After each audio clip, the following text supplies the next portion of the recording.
Please remain silent for the national anthem. कृपया शांत रखिए. दोनों देशों का नेशनल एंथम होगा अभी.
अब सब लोग कृपया बैठ जाइए.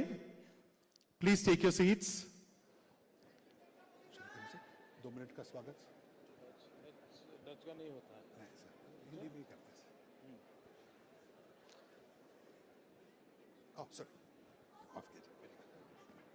Sorry, please stand up for the Dutch national anthem.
Please take your seats. कृपया आप सब बैठ जाइए. आदरणीय प्रधानमंत्री श्री नरेंद्र मोदी जी, आज यहां उपस्थित लगभग 3000 प्रवासी भारतीयों की तरफ से और भारतीय राजदूतावास की तरफ से मैं आपका हार्दिक स्वागत करता हूं. आपने अपने अति व्यस्त कार्यक्रम में से समय निकाला है यहां आने के लिए, हम सब से मिलने के लिए. इसके लिए हम अत्यंत कृतज्ञ हैं. Ladies and gentlemen, we have one special guest in the hall this evening, the Mayor of the city of Hague. Please welcome her with a big round of applause.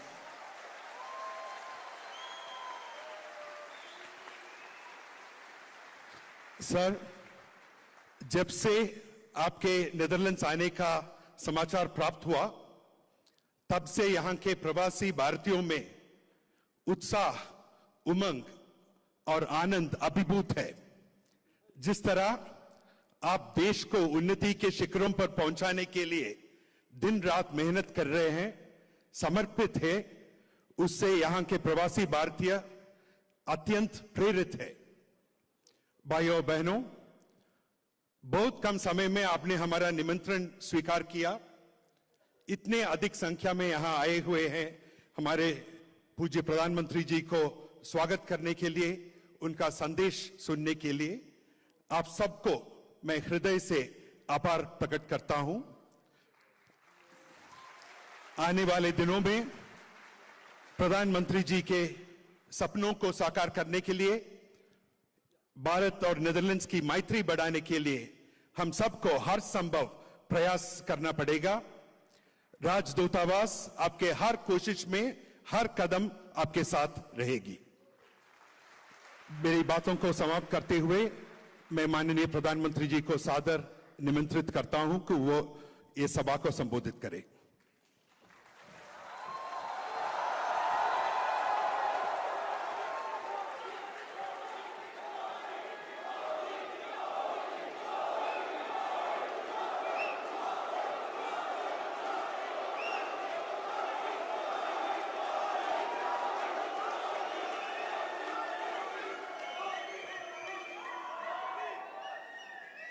का हाल बा?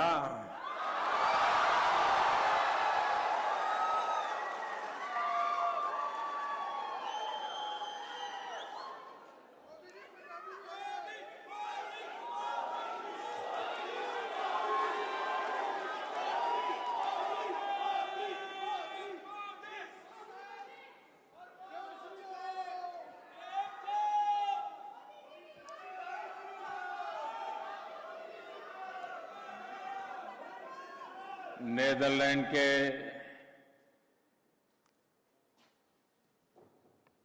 मेरे प्यारे भारत के प्रवासी भाइयों और बहनों,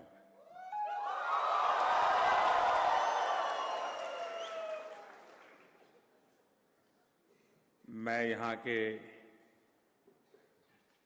मैडम मेयर का, डिप्टी मेयर का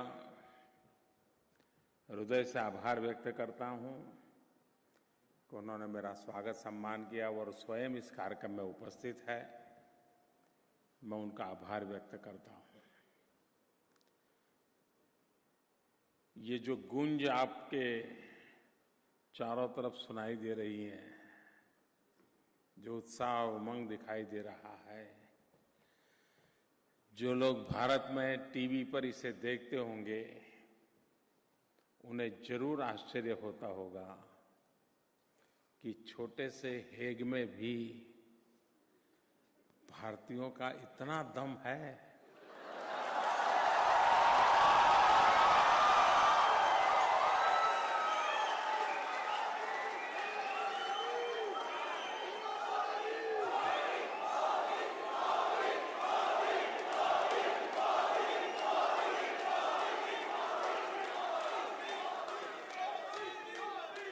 मैं खास करके सूरीनाम के जो लोग हैं,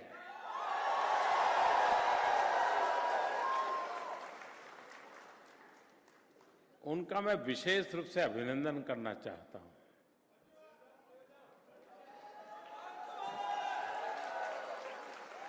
बहुत वर्ष पहले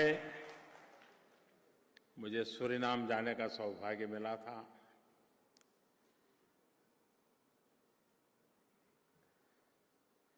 5 जून हर वर्ष सूरीनाम के लोग बड़े गौरव से मनाते हैं।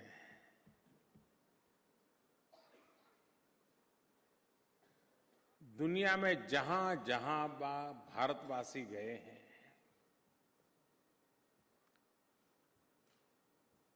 उन सब के लिए ये हमारे सूरीनाम के भाई बहन या उस कालखंड में दुनिया के जिन जिन देशों में मजदूर के रूप में लोगों को ले जाया गया,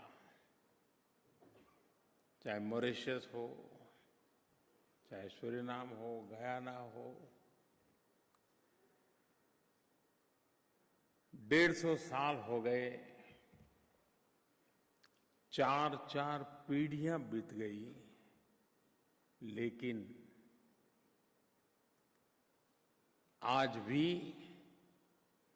भारत की भाषा, भारत की संस्कृति, भारत की परंपरा,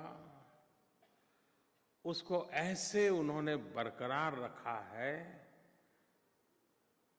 मैं उनको लाख लाख बधाई देता हूं, अभिनंदन करता हूं।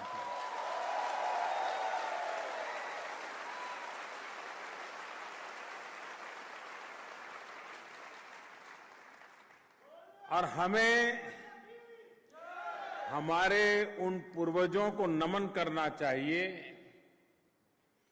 कि जिन्होंने भारत का किनारा छोड़ने के बाद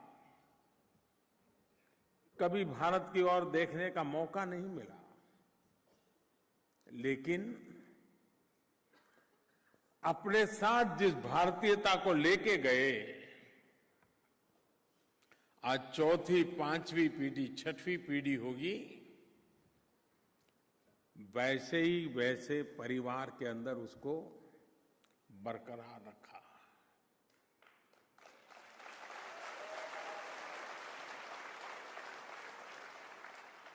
वरना आज एक ही पीढ़ी में सब कुछ बदल जाता है, भाषा भी छूट जाती है। और कभी कभी तो माँ बाप गर्व करते हैं कि मेरे बेटे को भारतीय भाषा नहीं आती है।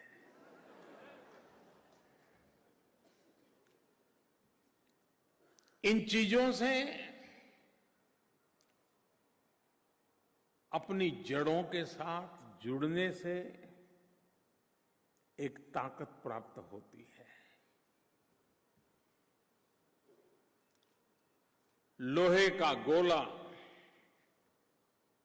कितना ही ताकतवर क्यों न हो, कितना ही बड़ा क्यों न हो, कितना ही मजबूत क्यों न हो, लेकिन अगर ढंग से दो बालक भी उसको धक्का मारे तो इधर उधर चला जाएगा। लेकिन पेड़ जिसकी जड़ें जमीन से जुड़ी हुई है, उसकी ताकत कुछ और होती है। वो न हिला पाया जाता है और वो साया भी देता रहता है। और इसलिए जड़ों से जुड़े रहना और जुड़े रहने के कारण ताकत क्या होती है, ये मेरे सूरीनाम के भाइयों बहनों से सीख सकते हैं।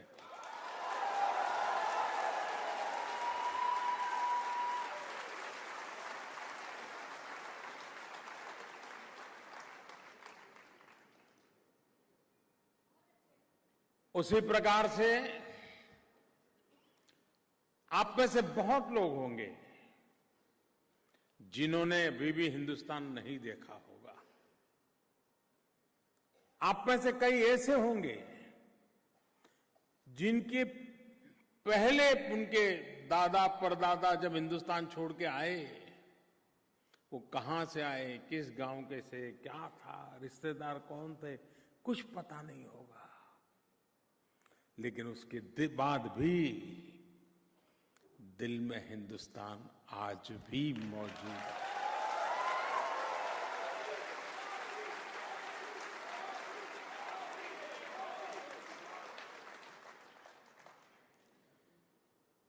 एक प्रकार से आप जो कुछ भी हैं अपने बलबूते पर हैं, अपने परिश्रम से हैं, अपने सामर्थ्य से हैं। उसके बावजूद भी आपके दिल में हमेशा रहता है कि भारत का जैसे आप पर कोई कर्ज है और मौका मिले तो भारत का ये कर्ज चुकाना है, मैं समझता हूं इससे बड़ी कोई भक्ति नहीं हो सकती, भावना नहीं हो सकती। और इसलिए, और यहां पर दो प्रकार के लोग हैं। एक तो वो हैं जो 150 साल से हिंदुस्तान छोड़ करके निकले हुए लोग वाया सूरीनाम यहां पहुंचे हैं, और दूसरे वो हैं जो ताजा ताजा हवाई जहाज में बैठ करके आए हैं।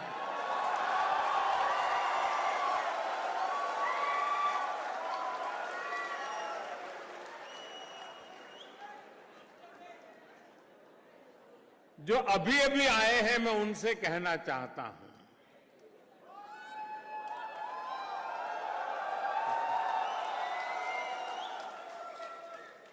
क्या कभी आपने सोचा कि आप अगर 150 साल हिंदुस्तान से कट ऑफ होते तो क्या आपके अंदर वही भारतीयता, हिंदुस्तानी का भाव वैसा ही बरकरार होता जैसे सूरीनाम के लोगों का है?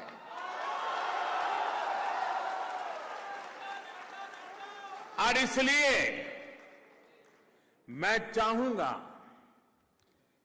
कि यहां पर रहने वाले पासपोर्ट का रंग कोई भी क्यों न हो,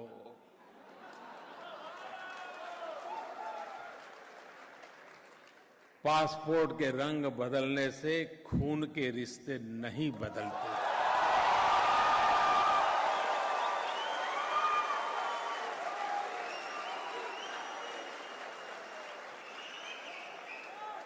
और मेरी हर हिंदुस्तानी से प्रार्थना है, आग्रह है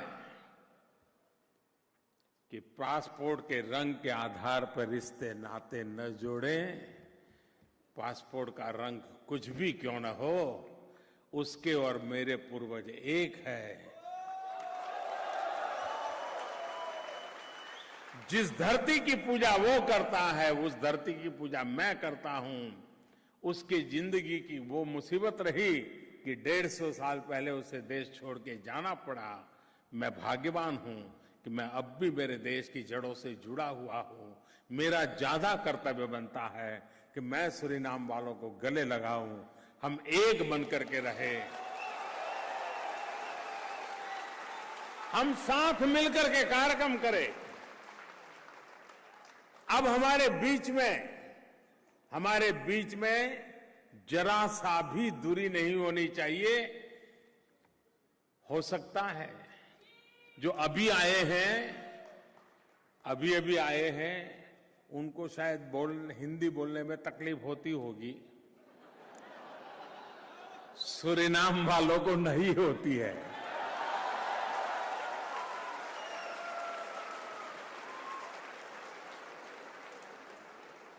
ये जो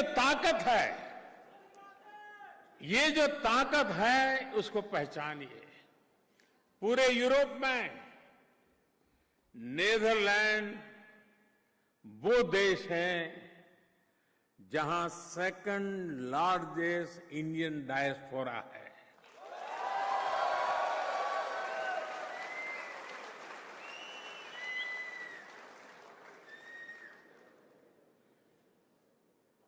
और इसलिए न सिर्फ यूरोप में, लेकिन कैरिबियन कंट्रीज में भी हम सब मिलकर के इसे एक ऐसा ऊर्जा भूमि बना सकते हैं हैक को कि इन सारे भूभाग के भारतीयों के साथ हमारा नाता जुड़ जाए। और आज तो टेक्नोलॉजी इतनी सरल है कि आप मोबाइल फोन से इन सभी परिवारों से निकट से जुड़ सकते हैं। संगठन में ही तो शक्ति है।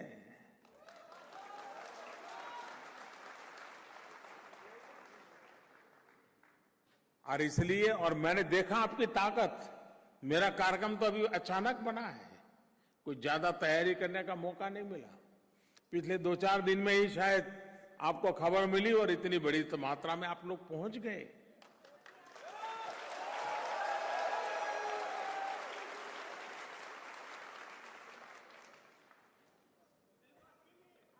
सरकार की तरफ से एम्बेसी होती है,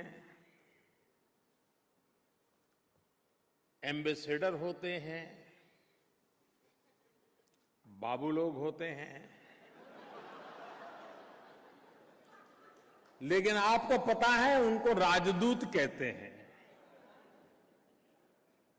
हिंदी भाषा में उन्हें राजदूत कहते हैं,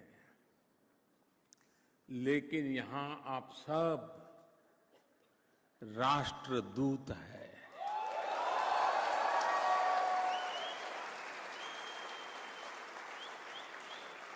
हर हिंदुस्तानी दुनिया के हर कोने में राष्ट्रदूत है।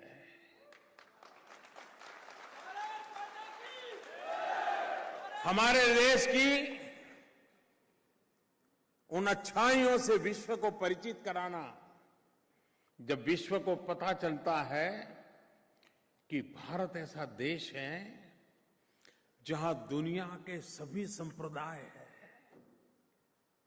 दुनिया का कोई ऐसा संप्रदाय नहीं है जिसको भारत में गौरवपूर्ण स्थान न हो, लोगों का आश्चर्य होता है। दुनिया का छोटा से छोटा संप्रदाय भी होगा, पंथ होगा, मानने वाले लोग होंगे, भारत में आपको अवश्य मिलेंगे और गर्व से जीते हैं। दुनिया को जब पता चलता है कि हिंदुस्तान 100 भाषाएं हैं, 100 लैंग्वेजेस, 1700 डायलेक्ट्स, 1700 से करीब ज्यादा बोलियां, लोगों को आश्चर्य होता है। अच्छा,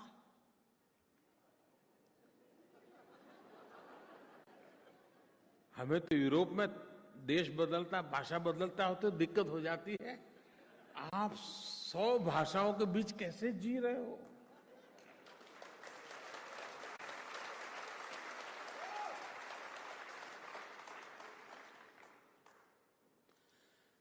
हमें जोड़ने वाली जो ताकत है वो हमारी मातृभूमि के प्रति हमारा प्यार है।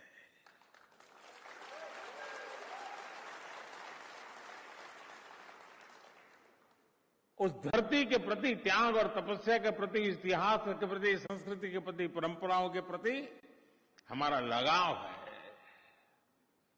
और इसलिए कोई भी हिंदुस्तानी दुनिया में गर्व के साथ खड़ा हो सकता है कि मेरा देश विविधताओं से भरा हुआ है। विश्व में जो कुछ भी आप अनुभव करते हैं, आप मेरे देश में स्वाभाविक रूप से कर सकते हो। देश की विशालता,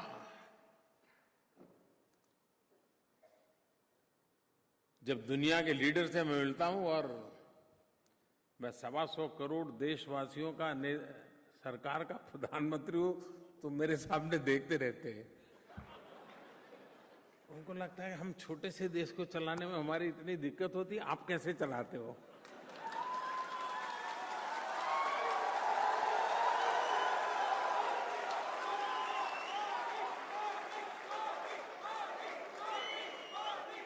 मैं उनको कहता हूं कि आप लोग देश यहां आप चलाते हैं, मेरे यहां 125 करोड़ देशवासी देश चलाते हैं।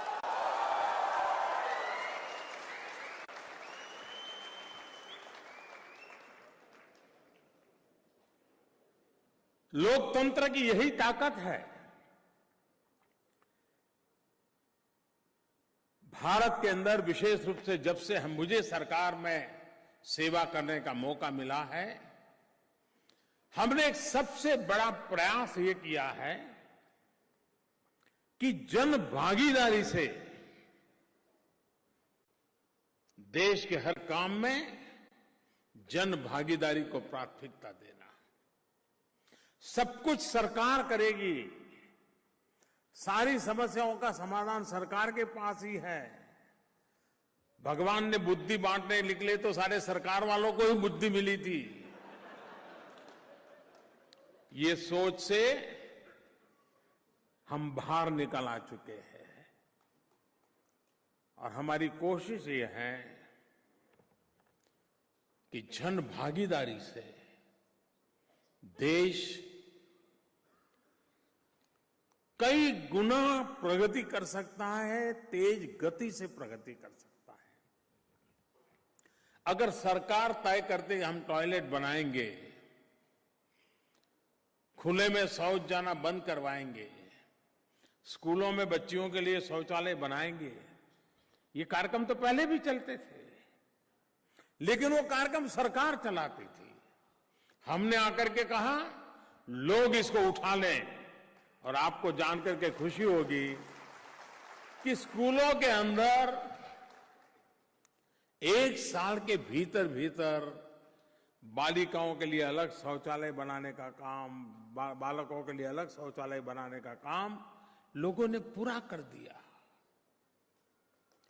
कहने का तात्पर्य यह है कि नई जो सरकार बनी है आज देश में, जिसने अपने हर काम में लोक भागीदारी, जन भागीदारी को प्राथमिकता दी है। वरना पहले क्या होता था, लोकतंत्र का मतलब बहुत सीधा साधा हो गया था। डेमोक्रेसी मतलब 5 साल में एक बार जाना, ईवीएम मशीन का बटन दबाना और जो पसंद आए उसको जिता देना और उसको 5 साल का कॉन्ट्रैक्ट दे देना। देखो 5 साल तुमको बिठाया है, ये हमारे 10 काम कर देना, नहीं करता है तो छुट्टी, जाओ दूसरा। ये लोकतंत्र की मर्यादा नहीं है, ये तो लोकतंत्र का एक सीमित भाग है कि जिसमें जन वोट देता है, सरकार चुनती है, लेकिन सरकार चलती है जन भागीदारी से।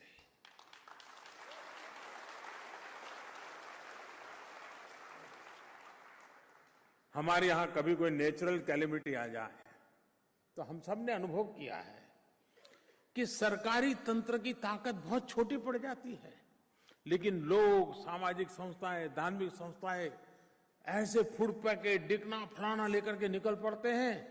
नेचुरल कैलेमिटी में हर किसी की मदद तुरंत पहुंच जाती है। क्यों? जनशक्ति का सामर्थ्य है। इस सरकार की कोशिश है कि हर काम में जन भागीदारी। भारत का संघीय ढांचा है, राज्य, केंद्र कंधे से कंधा मिलाकर के कैसे काम करें, in true spirit federal structure को कैसे बढ़ावा मिले, उस पर इस सरकार ने बल दिया है। गुड गवर्नेंस, मैं मानता हूं कि डेवलपमेंट प्लस गुड गवर्नेंस तभी जाकर के जनता जनार्दन के एस्पिरेशंस पूरे होते हैं। सिर्फ डेवलपमेंट से एस्पिरेशंस पूरे नहीं होते हैं, सिर्फ गुड गवर्नेंस से भी नहीं होते हैं। डेवलपमेंट एंड गुड गवर्नेंस दोनों का कॉम्बिनेशन होता है, तब जन सामान्य को समाधान होता है। बस अड्डा बनाऊं, बस स्टेशन अच्छा बनाऊं, तो डेवलपमेंट हुआ, लेकिन बस समय पर आए, बस में साफ सफाई हो, ड्राइवर कंडक्टर का व्यवहार ठीक हो, ये गुड गवर्नेंस होता है। तब सामान्य व्यक्ति को संतोष मिलता है, उसको समाधान मिलता है। हाँ, ये मेरी सरकार, ये मेरा देश है, ये मेरी संपत्ति है। इस सरकार का लगातार भाव यही है कि जन भागीदारी को बल मिले, जनशक्ति को बल मिले और जनशक्ति के भरोसे देश को आगे बढ़ाने का प्रयास हो, और यह अनुभव आ रहा है। देश की जनता जनार्दन को जिस काम पे जुड़ने के लिए आपने देखा होगा 2 साल पहले जब हमारी सरकार बनी तो टीवी पर एक ही खबर आती रहती थी कि दाल महंगी है, दाल महंगी है। मोदी बताओ दाल के दाम क्यों कम नहीं हो रहे।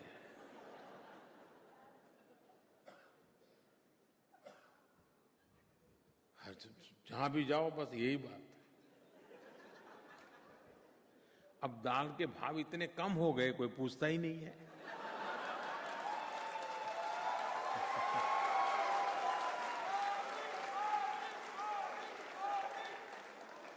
कैसे हो गया? लेकिन देश के किसानों से मैंने प्रार्थना की कि आप पल्सेस की खेती को भी बल दीजिए और पल्सेस की खेती के लिए एक्स्ट्रा कुछ करना नहीं पड़ता है। फसल के बीज के अंदर उसको बोया जा सकता है, एक्स्ट्रा इनकम होती है। और मेरे देश के किसानों ने वो करके दिखाया। विपुल मात्रा में पल्सेस का उत्पादन किया तो आज थाली सस्ती हो गई। मध्यम वर्ग के परिवार में पल्सेस अगर ज्यादा खाता है तो प्रोटीन भी ज्यादा मिलता है, तो शरीर की शक्ति भी बढ़ती है, शरीर की काफी रिक्वायरमेंट पूरी होती है। कहने का तात्पर्य ये है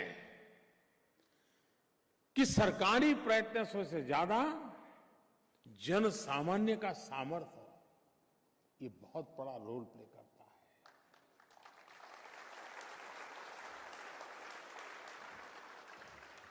भारत में बाहर ऐसी धारणा है कि भारत में महिलाएं तो हाउसवाइफ है, कुछ करना धरना नहीं, सिर्फ किचन में ही होती हैं। ये बाहर एक कल्पना है, सत्य अलग है। आज भी हिंदुस्तान का पशुपालन, डेयरी, मिल्क, ये पूरा क्षेत्र एक प्रकार से भारत में महिलाएं ही संभालती हैं।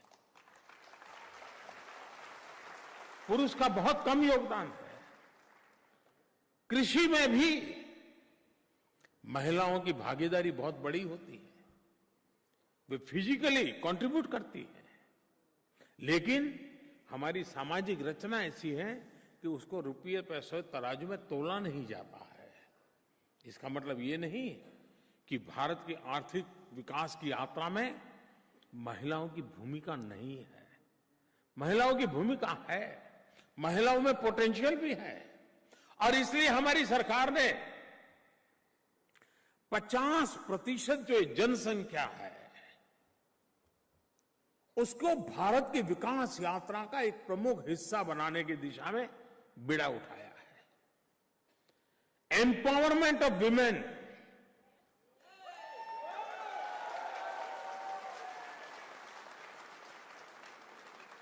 और इतना ही नहीं,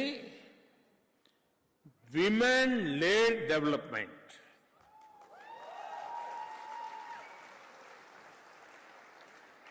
हमने जब प्रधानमंत्री जनधन योजना का अभियान चलाया, बैंक के खाते खोलने का, हमारे देश में 40% लोग ऐसे थे जो कभी बैंक के दरवाजे नहीं गए थे। फॉर्मल इकोनॉमी से बाहर थे। हमने अभियान चलाया। अब खुशी की बात है कि जब बैंक अकाउंट खोले गए तो उसमें ज्यादातर महिलाओं के बैंक अकाउंट खोले।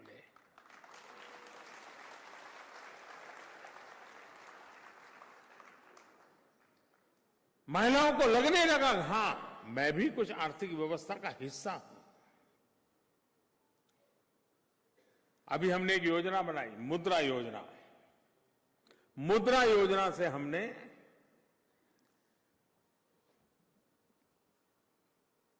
एंटरप्रेन्योरशिप को बल मिले। हमारे देश का नौजवान जॉब सीकर से जॉब क्रिएटर बने, वो जॉब देने वाला बने। छोटे छोटे काम करते भी लोग जॉब, एक को नौकरी रख सकते हैं, 2 को रख सकते हैं, काम दे सकते हैं। और इसलिए छोटे छोटे कारोबार को मदद करने की दिशा में हमने बड़ा अभियान उठाया, मुद्रा योजना। और मुद्रा योजना ऐसी है कि किसी भी प्रकार की गारंटी दिए बिना नागरिक को, अगर वो बैंक में आता है, अपने सारी जानकारियां देता है, तो 50,000 रुपया से लेकर के 10 लाख रुपए तक उसको लोन मिलती है।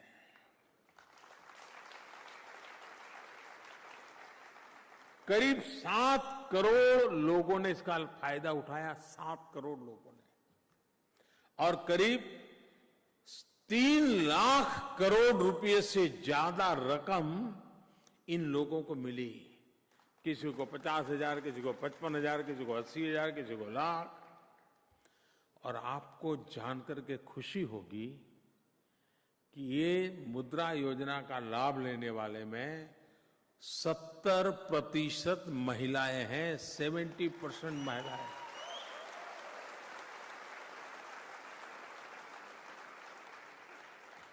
विमेन एम्पावरमेंट कैसे होगा, विमेन लेड डेवलपमेंट कैसे होगा, ये उससे नजर आता है। आज भी दुनिया के फॉरवर्ड कहे जाने वाले देशों में मैटरनिटी लीव एवरेज 12 वीक है। डेवलप कंट्रीज में भी वर्किंग वुमेन के लिए मैटरनिटी लीव 12 वीक है।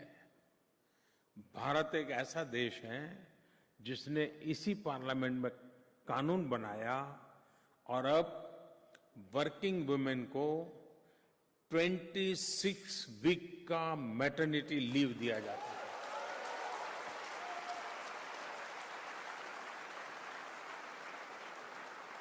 छह महीने, और वो इसलिए हम भारत के भविष्य की ओर देखते हैं। अभी तो ऐसा लगेगा, अच्छा ये 6 महीना नौकरी नहीं करेगी, पगार खाएगी, किसी को लगता होगा।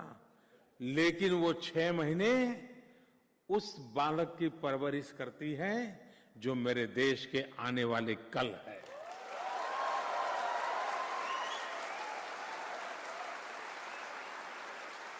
ये इन्वेस्टमेंट है। यानी 26 सप्ताह एक वर्किंग वुमेन को नौकरी से छुट्टी देना, पगार चालू रखना। शुरू में तो लगता है काम कौन करेगा, शुरू में तो लगता है मुफ्त का पैसा देना, लेकिन लंबी दूर देखते हैं तो पता चलता है कि उसकी गोद में जो बालक है उसका मां के गोद में ऐसा लालन पालन होगा, 6 महीने का उसका बेस इतना मजबूत होगा कि मेरा भविष्य उज्जवल हो जाएगा, मेरा भविष्य मजबूत हो जाएगा। इस दिशा में काम करते हैं।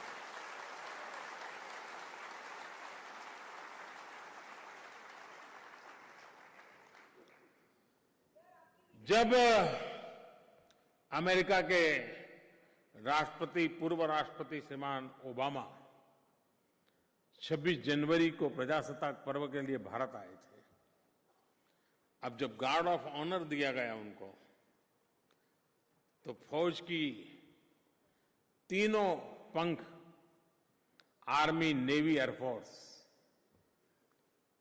सब महिला पुलिस, हमारे फौज के तीनों विंग की महिलाएं उनको दे रही थी कमान, और उनका पूरा संचालन भी एक महिला कर रही थी। अमेरिका के राष्ट्रपति ने मंच पर से उतर से मुझे कहा, मोदी जी बड़ा अचरज है भाई,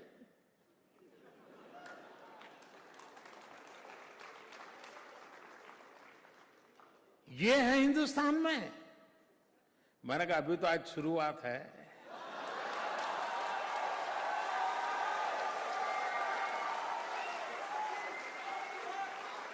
मैंने कहा कल देखना। और जब 26 जनवरी की परेड हुई तो सारी दुनिया के लिए मुख्य खबर थी कि उस परेड का नेतृत्व तो महिलाएं कर रही थी, परेड के अंदर जो दस्ते चल रहे थे वो महिलाओं के चल रहे थे। सुरक्षा के क्षेत्र में भी मेरे देश की महिलाएं बहुत बड़ी भूमिका अदा कर रही हैं।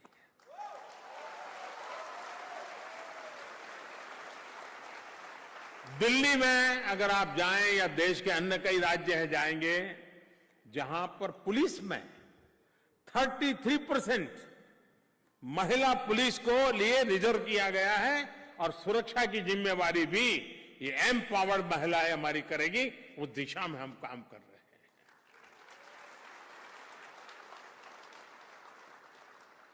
अभी आपने देखा होगा फाइटर विमान उड़ा रही हमारी महिलाएं बहनें। फाइटर प्लेन का नेतृत्व महिलाओं के हाथ में, दुनिया के अंदर चर्चा है। आज भारत स्पेस टेक्नोलॉजी की दुनिया में, अंतरिक्ष में, पूरे विश्व में उसने अपना बड़ा नाम कमाया है।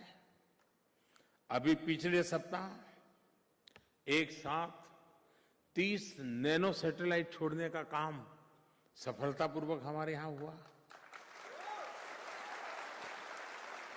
इसके पहले हमारे साइंटिस्टों ने वर्ल्ड रिकॉर्ड किया, 104 सैटेलाइट एक साथ लॉन्च करने का काम हिंदुस्तान के स्पेस साइंस ने किया। पिछले महीने सबसे भारी वजन का सैटेलाइट छोड़ा गया, और वजन कितना, तो अखबार वालों ने लिखा इतने इतने हाथी जितना, यानी हाथी के वजन के बराबर लिखा गया।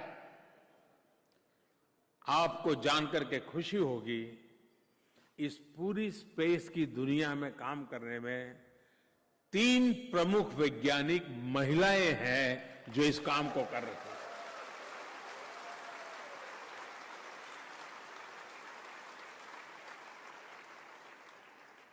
क्यों गर्व नहीं होगा? मेरे देश की माताओं बहनों की ये शक्ति किसको गर्व नहीं होगा? चाहे विज्ञान का क्षेत्र हो, चाहे शिक्षा का क्षेत्र हो, आरोग्य का क्षेत्र हो। आजकल तो हिंदुस्तान के किसी भी राज्य में अगर टीचर कॉन्फ्रेंस करें तो आपको एक जगह पे बोर्ड लगाना पड़ेगा कि ये कोना पुरुष टीचर के लिए रिजर्व है।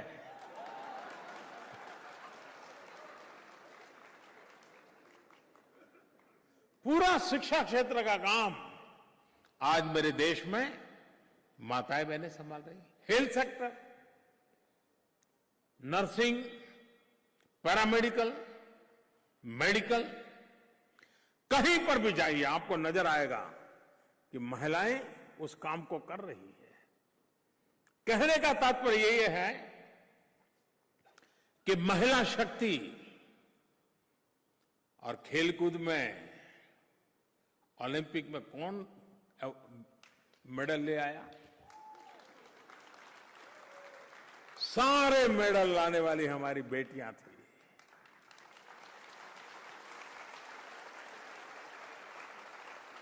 हर किसी ने हिंदुस्तान का नाम रोशन किया।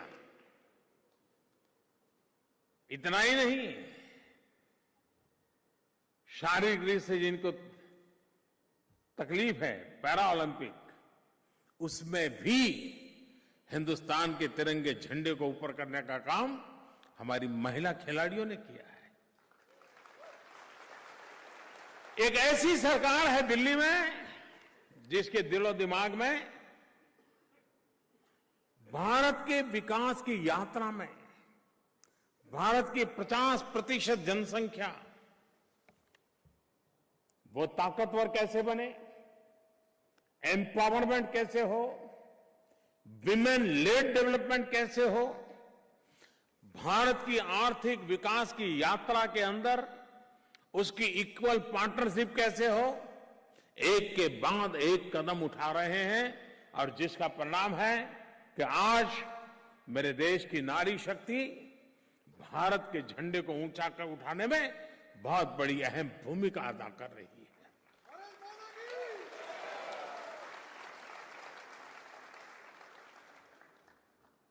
देश आगे तो बढ़ना चाहिए, पहले है उसे अच्छा होना चाहिए, लेकिन वक्त ज्यादा इंतजार नहीं करेगा। जिस गति से हम यहां तक पहुंचे हैं, उस गति से आगे जाना, उस लक्ष्य को प्राप्त नहीं कर सकता है जो हर हिंदुस्तानी के दिल में है। और इसलिए गति को तेज करना अनिवार्य हो गया है। पहले सरकारें हुआ करती थी, एक आध दो काम ऐसे हो जाते थे, वो सरकार जानी जाती थी इस काम के लिए। आज हर दिन एक नया काम करो तो भी कम पड़ जाता है, इतने एस्पिरेशंस बढ़ गए हैं। और देश को सिर्फ आगे ले जाना इतना इनफ नहीं है, देश को आधुनिक बनाना बहुत जरूरी है। हमें आगे तो बढ़ना है, लेकिन हमें आधुनिक भी बनना है। 21वीं सदी का हिंदुस्तान ग्लोबल बेंचमार्क में पीछे न रह जाए, विज्ञान टेक्नोलॉजी के क्षेत्र में पीछे न रह जाए, हमारा इंफ्रास्ट्रक्चर ग्लोबल बेंचमार्क के अनुकूल हो और विश्व की बराबरी करने का सामर्थ्य हिंदुस्तान में होना चाहिए। इस भूमिका से हम आगे बढ़ रहे हैं।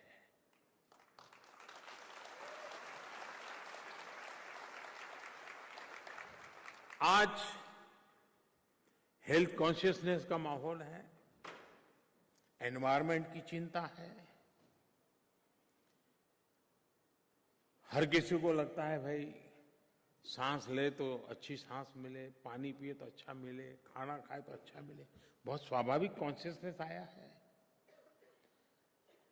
भारत ने बीड़ा उठाया है ऊर्जा के क्षेत्र में, रिन्यूएबल एनर्जी 175 गीगावाट। आप में से बहुत लोग होंगे जिनके लिए गीगावाट शब्द नया होगा, क्योंकि सदियों से हम मेगावाट से आगे सोचा ही नहीं।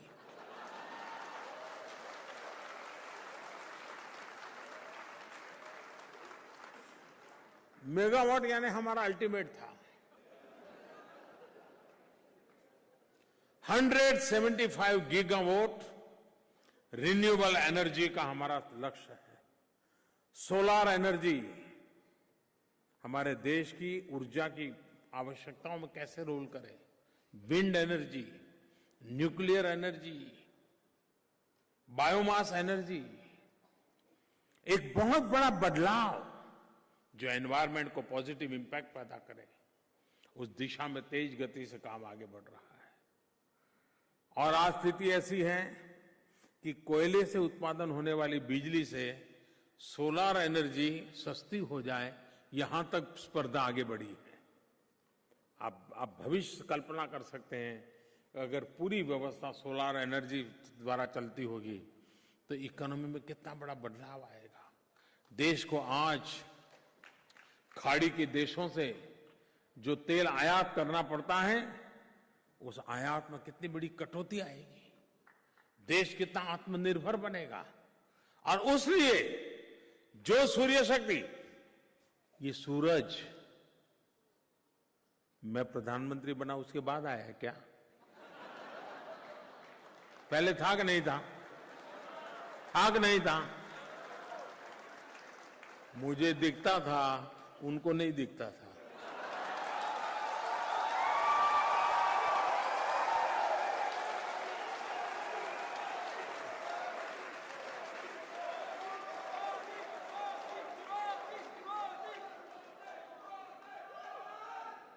और इसलिए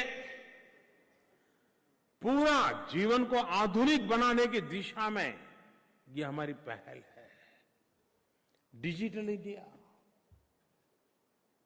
जब मैं प्रधानमंत्री बना तो मैं शुरू से मैं सीखना चाहता था, समझना भी चाहता था कि आखिर ये है क्या सारा, इतना बड़ा काम है। तो मैं अफसरों की मीटिंग लेता था, ब्रीफिंग लेता था, क्या चल रहा है कैसा नहीं। तो एक दिन बिजली वालों का ब्रीफिंग ले रहा था, तो उन्होंने कहा साहब, मैंने पूछा भाई कोई जगह है जहां अभी भी बिजली नहीं पहुंची होगी, क्योंकि आजादी के 70 साल हो गए तो ऐसा पूछना ही नहीं चाहिए।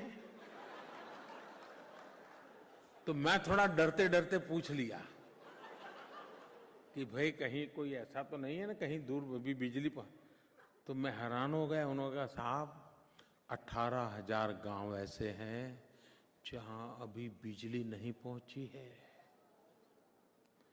आप मुझे बताइए 21वीं सदी और 18वीं शताब्दी में फर्क क्या? 18वीं शताब्दी में भी तो लोग बिना बिजली को सूरज के प्रकाश में या चंद्रमा की रोशनी में जिंदगी का गुजारा करते थे। आजादी के 70 साल के बाद मेरे देश में 18,000 गांव 18वीं शताब्दी की जिंदगी जीने के लिए मजबूर थे। आधुनिक भारत का सपना मुझे पूरा करना था। मैंने बीड़ा उठाया, मैंने कहा भाई बताइए कब तक होगा? उन्होंने कहा साहब 7 साल तो लगेगा।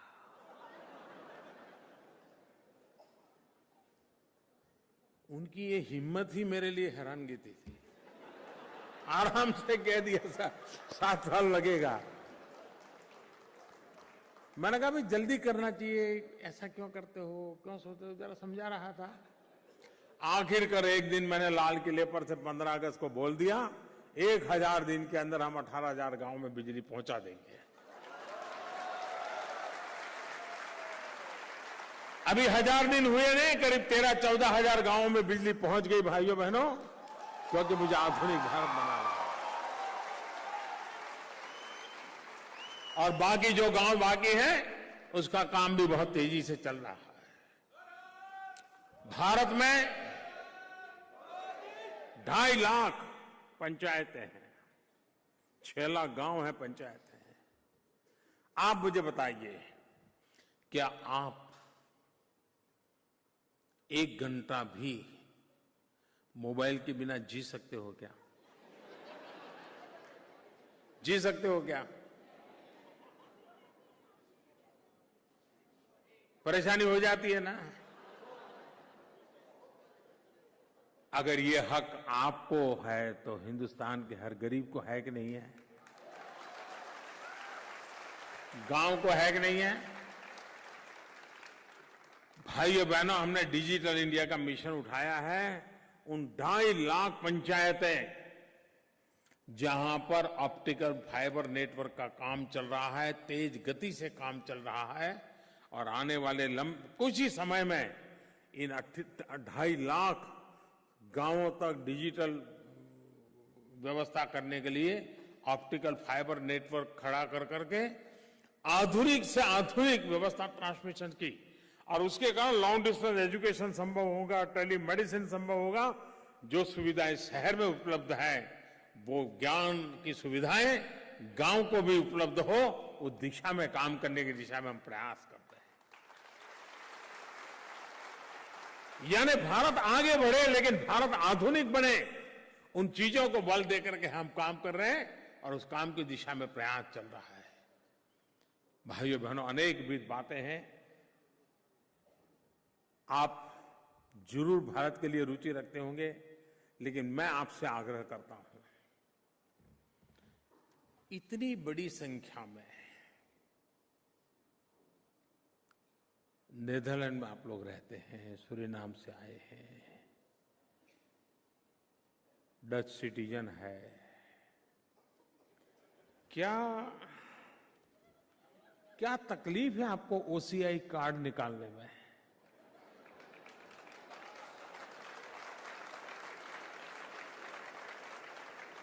आपका मन नहीं करता है कि ये नाता जोड़ना चाहिए? मैं हैरान हो गया जब मैंने सुना कि हाँ इतनी बड़ा मात्रा में हिंदुस्तान का डायस्पोरा है, लेकिन सिर्फ 10% लोग हैं जिनका ओसीआई कार्ड है। आप मुझे बताइए, इस 26 जनवरी के पहले मिशन मोड में आप इस काम को पूरा करेंगे? करना चाहिए। मैं यहां के एम्बेसी को भी कहता हूं, देखिए ये ओसीआई कार्ड, ये आपका और हिंदुस्तान के साथ सदियों पुराने नाते का एक लिंक है, नाड़ है, नाड़। दोस्तों, इसको भूलना नहीं चाहिए और उसको रुपये पैसों के तराजू से तोलना नहीं चाहिए।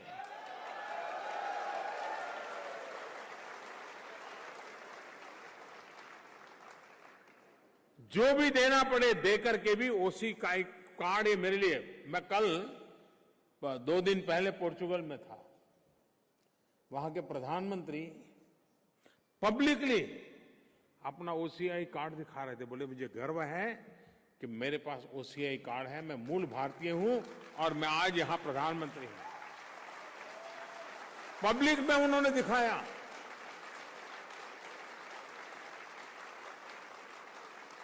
हर हिंदुस्तानी के मन में स्पिरिट होना चाहिए, मैं हूं, मेरे पास उसे है। कोई भी मिले, अच्छा तेरे पर नहीं है, हट तरीके।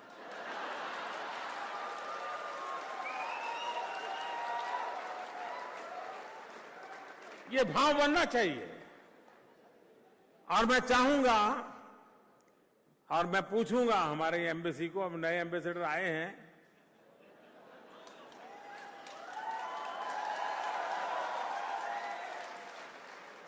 और मैं तो ये पूछूंगा पर डे कितने बने। और मैं आपसे चाहूंगा आप मदद कीजिए, क्योंकि ये काम हमारा पूरा होना चाहिए। देखिए 2000 जो डच पासपोर्ट वाले हैं, 2015 से उनके लिए भारत में ई वीजा की व्यवस्था हो चुकी है। इसका लाभ आप लोग लेते होंगे। और मैं आपसे कह रहा हूं, डच नागरिकों के लिए आने वाले दिनों में 5 साल का बिजनेस वीजा देने की दिशा में भी भारत सरकार सोच रही है।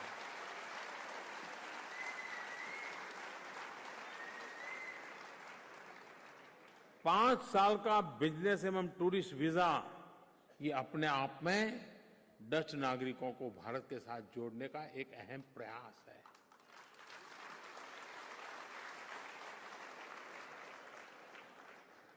तो मेरी आप सबसे गुजारिश है कि आप लोग भारत के साथ जुड़ने के अपने प्रयासों को निरंतर बनाए रखिए। आपने देश के साथ मन मस्तिष्क से जुड़े हुए हैं, परंपरा से जुड़े हुए हैं। भारत की अच्छी बात सुनते ही आपको हर्षोल्लास हो जाता है। इतना भारतमय आपका जीवन है, उसको निकट बनाने का और प्रयास करते रहिए। आप लोग मेरे से जुड़ना चाहते हैं क्या? पक्का? आप चाहते हैं कि देश का प्रधानमंत्री, हिंदुस्तान का प्रधानमंत्री आपके जेब में हो? क्यों आप चुप हो गए?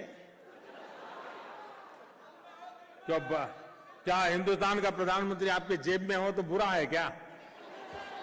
आप नहीं चाहते भाई? आप गर्व से, अरे थोड़ा यार हिंदुस्तान का प्रधानमंत्री मेरे जेब में है, नहीं चाहते क्या?